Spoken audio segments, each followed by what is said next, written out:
जी नमस्कार, आप देख रहे हैं एक न्यूज़ 24। मैं वेद सिंह। जैसा कि आप सभी को पता है कि आजकल के दिनचर्या में मतलब डेली लाइफ में जो घुटने का दर्द होता है वो दिन प्रतिदिन हमारे सामने बढ़ते हुए नज़र आ रहा है।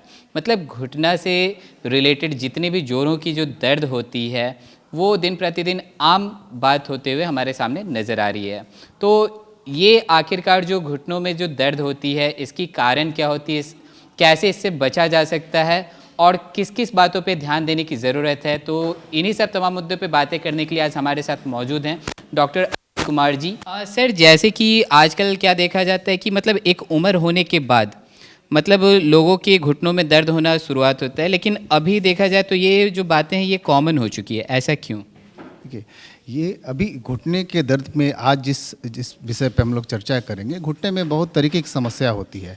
उसमें एक समस्या है ऑस्टियोआर्थराइटिस नी।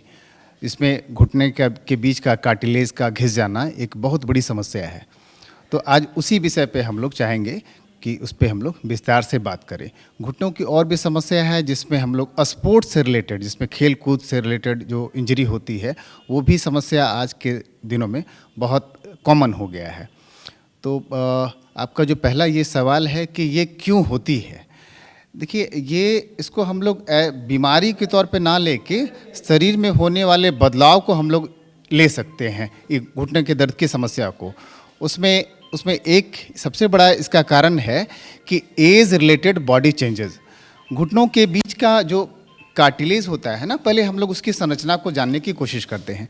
ये जैसे ये घुटने हैं ना, तो ये नीचे का हो गया टिबिया और ऊपर से एक फीमर आता है। ये दोनों जहाँ पे जुड़ते हैं उसको हम लोग कहते हैं जॉइंट्स कहते हैं। इस दोनों के बीच में एक कार्टिलेज का परत होता है और वो शॉक एब्जॉर्बर का काम करता है। जैसे जैसे हमारी उम्र बढ़ते जाती है, 50 के बाद, 55 के बाद, 60 के बाद, तो ये वियर एंड टियर इसका घिसना शुरू हो जाता है और वो समस्या धीरे धीरे धीरे धीरे बढ़ते बढ़ते वो दर्द में बदल जाता है, जिसको हम लोग अपने मेडिकल की भाषा में ऑस्टियोआर्थराइटिस ऑफ नी कहते हैं। सर, जैसे कि कोई एक उम्र निर्धारित होती है इस चीज़ को लेके कि मतलब आप इतने से इतने एज के बीच में आ जाते हैं तो घुटने का दर्द जो है वो हमारे सामने नज़र आता है? देखिए, अमूमन इसमें ऐसा है कि जैसे जैसे हम लोग 50 साल के बाद उम्र जैसे जैसे बढ़ता है, 50 प्लस, अभी के जो दिनों में ये समस्या धीरे धीरे बढ़ रही है 50 के बाद। पहले ये समस्या 60 के बाद आती थी, लेकिन बहुत सारे बदलाव अभी शुरू हुए। लोगों ने एक्सरसाइज करना कम कर दिया, लोगों ने टहलना कम कर दिया, लोग का बॉडी वेट अनकंट्रोल होता जा रहा है, मतलब बॉडी वेट बढ़ता जा रहा है, धूप में नहीं बैठ रहे हैं, विटामिन डी की कमी हो रही है, कैल्शियम की डिफिशियंसी है। ये सब बहुत सारे कारण हैं जिसके चलते ये समस्या 50 के बाद अब दिखाया जा रहा है। हम लोग जो जनरल हमारे पास जो पेशेंट आते हैं फिजियोथेरेपी के लिए, तो 50 के बाद हम लोग देख रहे हैं कि उनके घुटनों में धीरे धीरे उनके बीच के जो कार्टिलेज होता है वो धीरे धीरे घिसना शुरू हो गया है। कहीं ना कहीं सर अभी भी ऐसा देखा जाता है कि मतलब खान पान भी बहुत ज़्यादा डिपेंडेंट करता है मतलब बॉडी फिजिकल हेल्थ को लेके। तो मतलब क्या क्या चीज़ें मतलब ये जोड़ों के दर्द में नहीं खाना चाहिए, इसके बारे में क्या कहना चाहिए? देखिए, इसमें नहीं खाना चाहिए, उससे ज़्यादा इम्पोर्टेंट है क्या खाना चाहिए।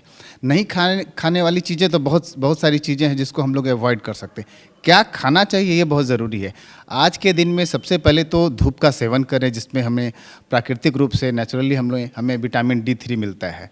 वो जैसे ही हमारे स्किन पे धूप मिलता है वो वहाँ पे कोलिकैल्सिफेरॉल बन के और हमारे हड्डियों में वो जाके कैल्शियम को एब्जॉर्ब कराता है। दूसरा है calcium rich diet. Calcium rich diet का बहुत सारा लिस्ट है। जैसे आप दूध लें, दूध से बना हुआ कोई भी पदार्थ, ये उसका प्रोडक्ट लें, चीज़ लें, दही लें, दूध से रिलेटेड जो भी चीज़ें हैं वो लें आप। ये सब रिच सोर्स ऑफ कैल्शियम है ये सब। सर, कहीं ना कहीं सर ऐसा भी देखा जाता है कि बोन की जो डेंसिटी होती है वो धीरे धीरे कम होने लगती है, जिसके कारण घुटने भी मतलब थोड़े कमज़ोर हो जाते हैं और इन केस अगर उस पर अगर प्रेशर दी जाए तो वो टूटने के कगार पे भी आ जाते हैं। इसके बारे में क्या? जी, आपने बिल्कुल सही कहा कि ये बोन मिनरल डेंसिटी उसका एक जांच होता है, जिसमें हमें ये पता चलता है कि बोन में उसके मिनरल डेंसिटी का मतलब होता है कैल्शियम है, फास्फोरस है और भी चीज़ें जो एसेंशियल एलिमेंट्स होते हैं, उससे हमें ये पता चलता है कि उसमें कितना है। तो उसकी कमी होने से ऑस्टियोपिनिया होता है। ऑस्टियोपिनिया का मतलब है कि बोन में बोन पेन। ऑस्टियोपोरोसिस होगा तो एक तरीके से उसको हम लोग आम भाषा में ऐसे समझ सकते हैं कि ऊपर एक बतासा का स्ट्रक्चर आपने देखा होगा, लेकिन बतासा अंदर में खोखला होता है। जब उसको हम लोग थोड़ा सा हिट करें तो वो बतासा बिल्कुल टूट चुका होता है। तो वही संरचना हमारे बोन में भी होती है। ऊपर से देखने में तो बिल्कुल वो टफ लगता है, लेकिन अंदर से वो बिल्कुल खोखला हो चुका होता है। वो स्टेज हमारा ऑस्टियोपोरोसिस है। जी सर, जैसे कि घुटनों में जो दर्द होती है तो इनसे किन किन तरह की बीमारियों का होना मतलब अंदेशा लगाया जा सकता है?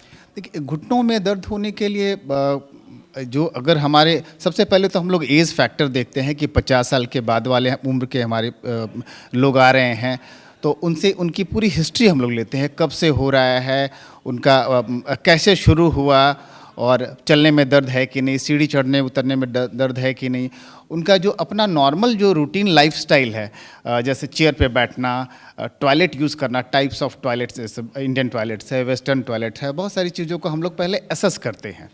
एसेस करने के बाद उनकी कोई ट्रॉमेटिक हिस्ट्री, चोट लगने के बाद का दर्द है कि नहीं है, क्योंकि लाइन ऑफ ट्रीटमेंट फिर हमें बदलना पड़ता है। अगर उम्र के चलते वो दर्द हो रहा है तो हम लोग उसको ऑस्टियोआर्थराइटिस ऑफ नी में रखते हैं।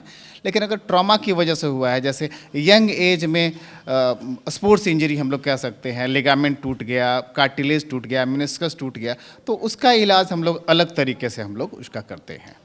सर, मैं ज़्यादा लंबा नहीं बातचीत करूँगा। मेरी बस लास्ट एक क्वेश्चन रहेगी आपसे कि सर, घुटनों के दर्द से बचा कैसे जाए? ये बहुत अच्छा और बहुत महत्वपूर्ण सवाल है, क्योंकि इस क्वेश्चन के बिना ना, इस प्रश्न के बिना और इसका उत्तर दिए बिना ये इंटरव्यू बड़ा अधूरा रहता। देखिए, उससे बचने के लिए बहुत सारा हमें उपाय करना चाहिए। तो हमें अर्ली एज से ही रूटीन एक्सरसाइज, नी को मजबूत करने का एक्सरसाइज, हिप को मजबूत करने का एक्सरसाइज, स्पाइन को मजबूत करने का एक्सरसाइज। मैं स्पाइन इसलिए उसमें जोड़ रहा हूँ क्योंकि हमारा बॉडी है, तो केवल अगर हिप में दर्द है और स्पाइन हमारा गड़बड़ है तो उसका भी इफेक्ट हमारे नी पे पड़ता है। और बॉडी वेट को ठीक से मेंटेन रखें, बॉडी वेट ज़्यादा ना हो, कैल्शियम की कमी नहीं हो, विटामिन की कमी नहीं हो।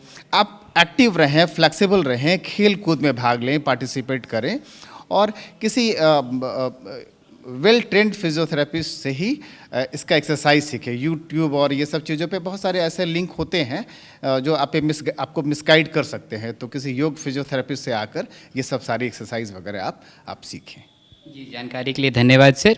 जी, तो अभी हमारे साथ मौजूद थे डॉक्टर अजीत कुमार जी, जो कि LNJP के सीनियर फिजियोथेरेपिस्ट थे। इनका कहना था घुटनों के दर्द के बारे में कि कहीं ना कहीं ये जो घुटनों का जो जोड़ों का जो दर्द होता है वो हमारे खान पान पे भी डिपेंड करता है। कैल्शियम की कमी की वजह से जो बोन की डेंसिटी होती है वो भी कहीं ना कहीं दिन प्रतिदिन कम होते चली जाती है, जिसके कारण ऐसी समस्याएँ हमारे सामने दिन प्रतिदिन बढ़ते हुए देखने को मिल रही हैं।